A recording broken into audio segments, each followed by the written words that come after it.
प्रभु यीशु मसीह में मेरे प्रिय भाई और बहनों, हमारे प्रभु और उद्धारकर्ता यीशु मसीह के पवित्र और जीवनदायी नाम में मैं आप सभी का आज की दिव्य कृपा की प्रार्थना में हार्दिक स्वागत करता हूं। आज का दिन हम भारतीय मसीहियों के लिए बहुत विशेष है, क्योंकि आज हम मनाते हैं प्रेरित संत थॉमस का पर्व, जिन्हें हम प्रेम पूर्वक भारत के प्रेरित कहते हैं। आज हम उस प्रेरित को याद करते हैं जिसने हजारों मील की यात्रा करके भारत की धरती पर सुसमाचार का बीज बोया। परंपरा हमें बताती है कि संत थॉमस ईस्वी सन 52 में भारत आए और यहाँ प्रभु यीशु का संदेश सुनाया। अंततः उन्होंने अपने जीवन का बलिदान भी इसी भूमि पर दिया। इसलिए भारत की कलीसिया उनकी गवाही और विश्वास की ऋणी है।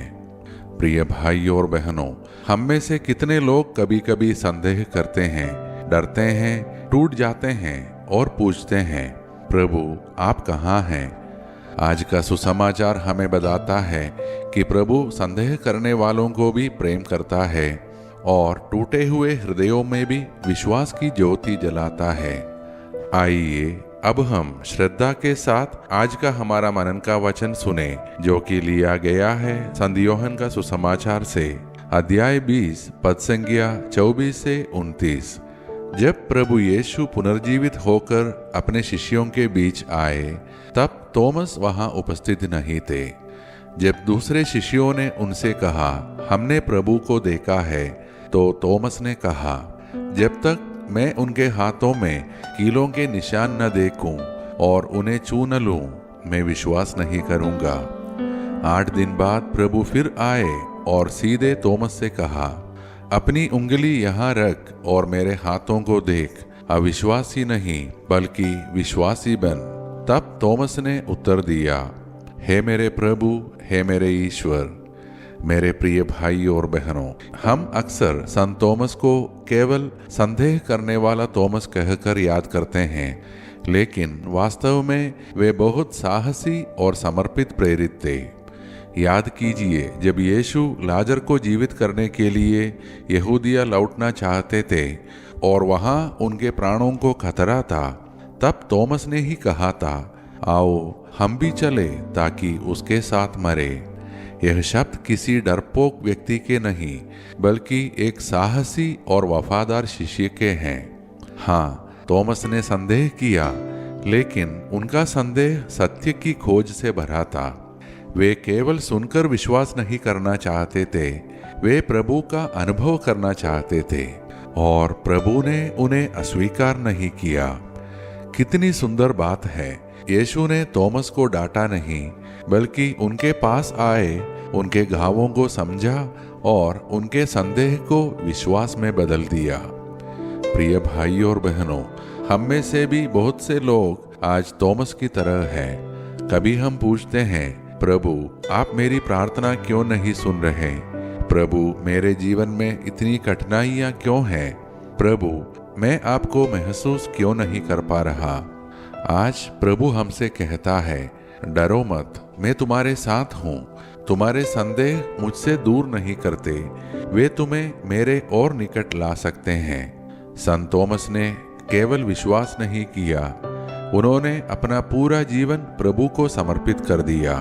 वे भारत आए, सुसमाचार सुनाया और अंत तक प्रभु के लिए खड़े रहे। आज प्रभु हमसे भी पूछते हैं, क्या हम भी संत थॉमस की तरह यीशु के साथ खड़े रहने को तैयार हैं?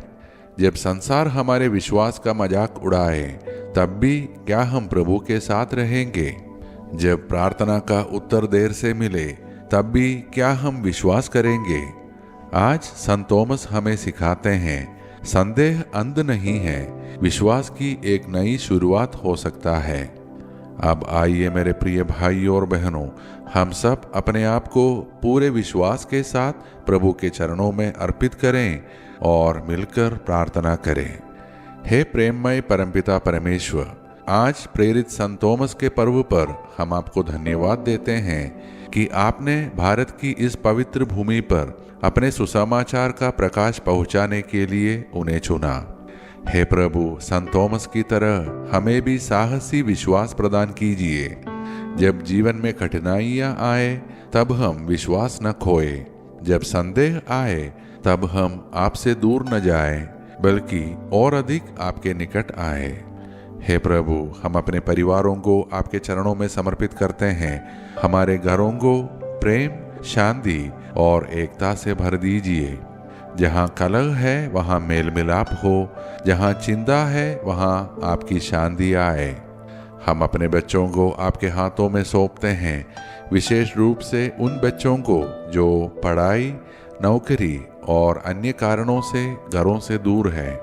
उनके कदमों की रक्षा कीजिए, उन्हें बुरी संगति और हर प्रकार की हानि से बचाइए। आपके पवित्र स्वर्गदूत दिन रात उनकी रक्षा करें। हे प्रभु, जो बीमार है उन्हें चंगाई प्रदान कीजिए।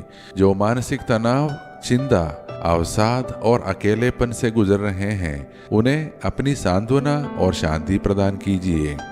जो बेरोजगार हैं, उन्हें रोजगार प्रदान कीजिए। जो आर्थिक कठिनाइयों से जूझ रहे हैं, उनके लिए नए द्वार खोल दीजिए।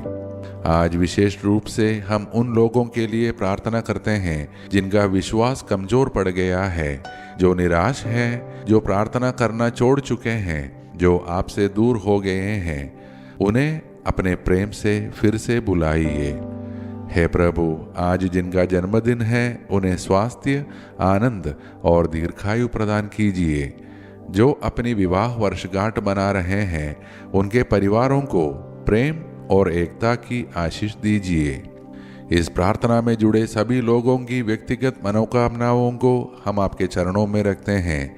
यदि उनकी प्रार्थनाएं आपकी पवित्र इच्छा के अनुसार हो तो उन्हें पूर्ण कीजिए। हे प्रभु, हमारे देश को आशीष दीजिए। जिस भूमि पर संत थॉमस ने आपके नाम की घोषणा की, उस भूमि को प्रेम, शांति और धार्मिक सद्भावना से भर दीजिए। हम सभी को हर प्रकार के पाप, हर बुराई, दुर्घटना और अनिष्ट से सुरक्षित रखिए। हमें और हमारे परिवारजनों को अचानक और अप्राकृतिक मृत्यु से बचाइए। हे प्रभु, संत थॉमस की तरह हमें यह कहने की कृपा दीजिए, हे मेरे प्रभु, हे मेरे ईश्वर, और जीवन की हर परिस्थिति में आपके साथ खड़े रहने का साहस प्रदान कीजिए। ये सारे प्रार्थनाएं और हमारे मन के अन्य प्रार्थनाएं हम समर्पित करते हैं हमारे प्रभु और उद्धारकर्ता यीशु मसीह के पवित्र और सामर्थी नाम में। आमीन। मेरे प्रिय भाइयों और बहनों, आज हम याद रखें, प्रभु हमारे संदेहों से नहीं डरते। वह हमारे टूटे हुए विश्वास को भी नया बना सकते हैं। और संत थॉमस की तरह हमें भी साहस के साथ कहना है, हे मेरे प्रभु, हे मेरे ईश्वर। यदि आज की यह मनन और प्रार्थना आपके हृदय को छू गई हो तो कृपया इसे लाइक करें और अपने परिवार व मित्रों के साथ इसे शेयर करें, ताकि वे लोग भी प्रभु के प्रेम और कृपा का अनुभव अपने जीवन में कर सकें। हम सब कल की दिव्य कृपा की प्रार्थना में फिर एक साथ मिलेंगे। तब तक प्रभु यीशु हमको और हमारे परिवार को अपनी कृपा, सुरक्षा और प्रेम में सुरक्षित रखे।